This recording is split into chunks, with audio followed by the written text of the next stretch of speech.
Hello students, कैसे हैं आप सभी। स्वागत है आप सभी का मेरे चैनल एसएससी प्रिपरेशन क्लास में। दोस्तों, मैंने इससे पहले जो मैंने वीडियो बनाई थी, मैंने आपको उसमें संविधान का बेसिक के बारे में बताया था, संविधान के। तो आज हम पढ़ेंगे इसके भारतीय संविधान के स्रोत, मतलब स्रोत, ठीक है। मतलब हमारा जो संविधान है उसमें कौन कौन सा कानून किस देश से लिया गया है, कौन कौन सी विशेषताएं दूसरे देशों से भारत के संविधान में समाहित करी गई हैं। तो स्टार्ट करते हैं। सबसे पहला पॉइंट है हमारा भारत शासन अधिनियम 1935। भारत शासन अधिनियम 1935 में से बहुत कुछ लिया गया है, जैसे न्यायपालिका, कैग और लोक सेवा आयोग, ठीक है। और अगर आपसे किसी एग्जाम में ये पूछा जाता है कि भारत के संविधान में सबसे ज़्यादा कानून कहाँ से लिए गए हैं, तो आपको लिखना है भारत शासन अधिनियम 1935, ठीक है। ऐसा क्यों है? क्योंकि इसका कारण ये है कि जब ब्रिटिशर्स का राज भारत पर चल रहा था, तब वो भारत में शासन करने के लिए एक भारत शासन अधिनियम लेके आए थे, जिसे वो 1935 में लेके आए थे। और उस समय उसमें कुल मिलाकर 395 अनुच्छेद थे, यानी 395 आर्टिकल्स थे। उनमें से 395 में से 250 आर्टिकल्स यानी 250 अनुच्छेद भारत के कानून में, भारत के संविधान में 250 अनुच्छेद सिर्फ इसी में से लिए गए थे, भारत शासन अधिनियम 1935, ठीक है। 250 अनुच्छेद इसी में से लिए गए थे, इसीलिए भारत शासन अधिनियम 1935 को बहुत ही ज़्यादा महत्व दिया जाता है, ठीक है। ये था हमारा फर्स्ट पॉइंट। इसमें मैंने 3 मुख्य चीज़ों को नोट डाउन कर लिया है। एक तो न्यायपालिका है हमारी, कैग है और लोक सेवा आयोग है, ठीक है। लोक सेवा आयोग मतलब जो आईएएस आईपीएस अखिल भारतीय सेवाएं जो होती हैं, और कैग का मतलब होता है नियंत्रक महालेखा परीक्षक, ठीक है। अब बात आती है ब्रिटेन की। ब्रिटेन की बात करते हैं तो आप देख सकते हैं कि जो मैंने ब्रिटेन लिखा है, तो मैंने ब्रिटेन को स्पेशली ब्लैक मार्कर से मैंने इसको हाईलाइट किया है। क्यों? क्योंकि भारत पर ब्रिटिश का ही राज था, इसलिए। और हमने ज़्यादातर जो चीज़ें ली हैं अपने देश के कानून, अपने देश के संविधान में, वो हमने ब्रिटेन से ही ली हैं। ब्रिटेन से हमने क्या लिया है? संसदीय शासन लिया है, संसदीय विशेषाधिकार, मतलब संसद के पास जो विशेष अधिकार हैं, ठीक है। विधि का शासन, एकल नागरिकता और मंत्रिमंडल व्यवस्था। एकल नागरिकता हमने यहीं से ली है। ये इसके बारे में मैंने आपको पहली वीडियो में बताया था कि एकल नागरिकता का मतलब होता है सिंगल सिटीजनशिप। अगर आप अमेरिका की बात करें, यूएसए की बात करें, तो अमेरिका में 2 स्तर पर आपकी नागरिकता को माना जाता है, एक राज्य स्तर पर और एक देश के स्तर पर, ठीक है। लेकिन हमने जो नागरिकता ली है वो हमने ब्रिटेन से ली है, और उसे कहते हैं एकल नागरिकता यानी सिंगल सिटीजनशिप, ठीक है।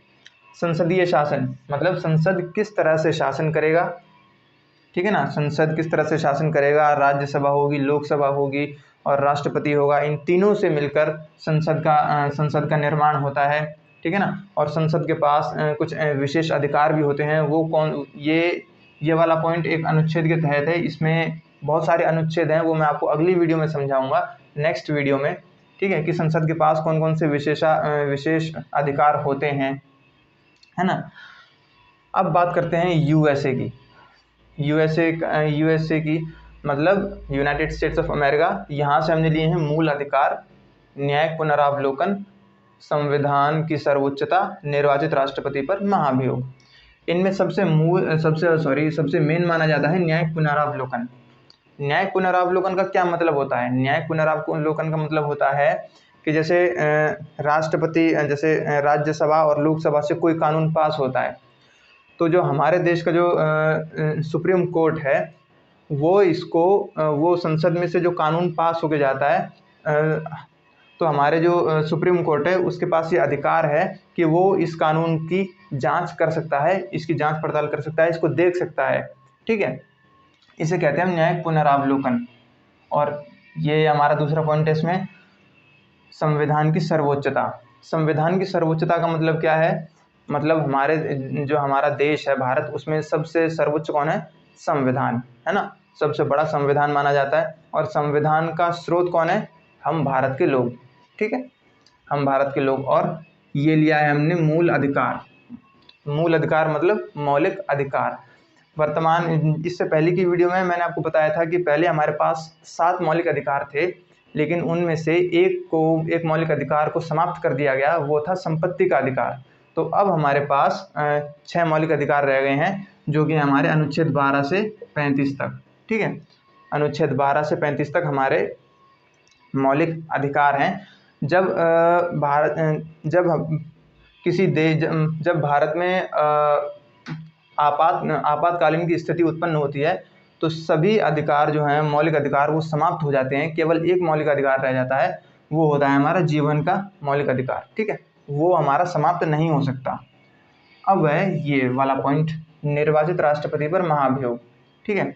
निर्वाचित राष्ट्रपति पर महाभियोग, महाभियोग का मतलब होता है राष्ट्रपति को अगर उसके पद से हटाना है तो उसके ऊपर महाभियोग लगता है, ठीक है।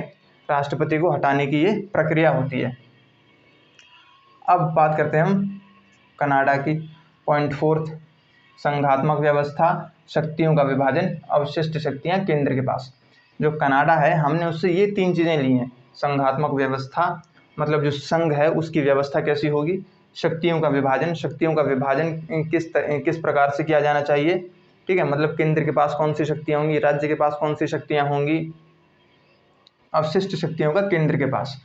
अगर इन तीनों पॉइंट में हम मेन पॉइंट की बात करें तो सबसे इंपॉर्टेंट पॉइंट माना जाता है ये वाला, अवशिष्ट शक्तियों का केंद्र के पास, ठीक है। शक्तियों का विभाजन 2 स्तर पर किया जाता है, राज्य और केंद्र स्तर पर, और जो बची हुई शक्तियां जो होती हैं वो केंद्र के पास जाती हैं, ठीक है। अब है आयरलैंड। आयरलैंड से क्या लिया हमने, नीति निर्देशक तत्व और राज्यसभा में मनोनयन। इसमें यह वाला पॉइंट है मेन, राज्यसभा में मनोनयन। मतलब जो राष्ट्रपति होता है उसको ये अधिकार होता है कि वो किन्हीं 12 सदस्यों को राज्यसभा में मनोनीत कर सकता है, ठीक है। और ये है हमारे नीति निर्देशक तत्व। और ये 6th पॉइंट है हमारा दक्षिण अफ्रीका। दक्षिण अफ्रीका से हमने लिया है संविधान संशोधन।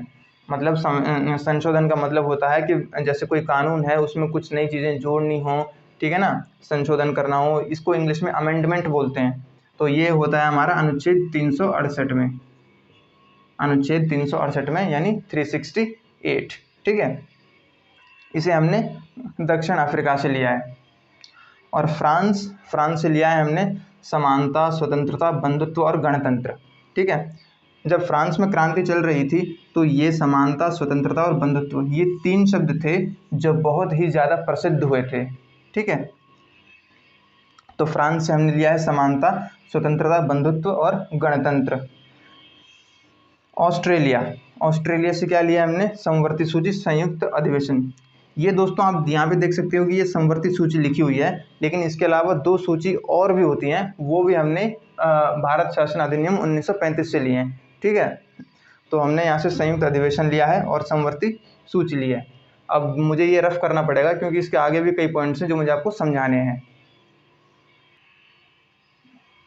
ये है दोस्तों हमारा पॉइंट नंबर 9th और 10th। इसके बाद ये वीडियो ख़त्म हो जाएगी। तो पॉइंट नंबर 9th में हमारा जर्मनी। हमने जर्मनी से क्या क्या लिया है, जर्मनी से हमने एक ही चीज़ लिया है, आपात के समय मूल अधिकार। मतलब भारत में जब आपातकालीन स्थिति उत्पन्न होती है, ये मैंने आपको पहले ही पॉइंट में बता दिया था कि भारत में जब आपातकाल की स्थिति उत्पन्न होती है तो उस समय हमारे जितने भी मौलिक अधिकार होते हैं वो सभी समाप्त हो जाते हैं, लेकिन हमारा जीवन का मौलिक अधिकार जो होता है वो कभी समाप्त नहीं हो पाता। अगर बात करें आपात की, तो भारत में 3 प्रकार के आपात होते हैं, 3 तरह के आपात होते हैं। जैसे एक तो राष्ट्रीय आपात हो गया, वित्तीय आपात हो गया, है ना। एक प्रकार का आपात और होता है, उसे मैं भी याद नहीं कर पा रहा हूँ। इन तीनों के बारे में मैं आपको अगली वीडियो में बताऊंगा कि ये जो राष्ट्रीय आपात होते हैं ये कब लगते हैं और कौन से अनुच्छेद के तहत लगते हैं, ठीक है। तो जर्मनी से हमने लिया है आपात के समय मूल अधिकार। मतलब जब आपातकालीन स्थिति उत्पन्न होती है तो सभी मौलिक अधिकार समाप्त हो जाते हैं, लेकिन जो जीवन का मौलिक अधिकार होता है वो कभी समाप्त नहीं हो सकता, ठीक है। अब पॉइंट नंबर 10th में है रूस। हमने रूस से कौन सी चीज़ ली है, मौलिक कर्तव्य।